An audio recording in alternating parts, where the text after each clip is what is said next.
নমস্কার প্রিয় ভাই ও বোনেরা। আজকে স্বাধীনতা দিবস, সকলকে স্বাধীনতা দিবসের অনেক অনেক শুভেচ্ছা। আজকের দিনে যেমন সবার মনে দেশপ্রেম জাগে, আবার কিছু কিছু মানুষের মনে লাড্ডু প্রেম জাগে।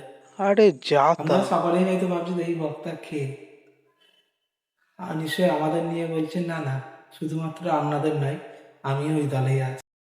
সত্যি বলতে কি, আমার ইন্ডিপেন্ডেন্স ডে ইতিহাস হলো সকালবেলা পতাকা উত্তোলন দেখা, তারপর সরাসরি লাড্ডুর দিকে চোখ রাখা।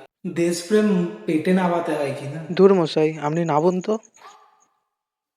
অনুষ্ঠানে আসার আসল উদ্দেশ্য কি? কেউ আসে স্বাধীনতার গান শুনতে, কেউ আসে দেশপ্রেমিক কবিতা বলতে, আবার আমরা কিছু মানুষ আসি লাড্ডু খেতে। আবার শুরু হলো।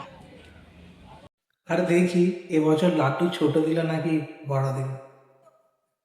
এমনকি লাড্ডুর সাইজ দেখে আমাদের দেশপ্রেমের মাত্রাও ওঠানামা করে।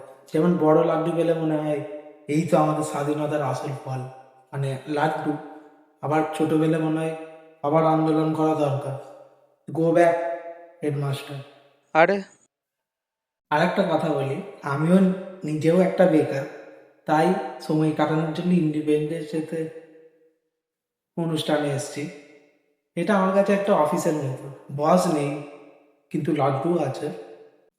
তবে মজার একদিকে রেখে একটা সিরিয়াসলি কথা বলি, স্বাধীনতা দিবস মানে শুধুমাত্র পতাকা উত্তোলন বা লাড্ডু খাওয়া নয়, পরিষ্কার পরিচ্ছন্ন রাখা রাস্তাকে এবং নিজেদেরও একটা দায়িত্ব। তবে এইসব কথা বাদ দিয়ে আমি লাড্ডু নিতে যাচ্ছি।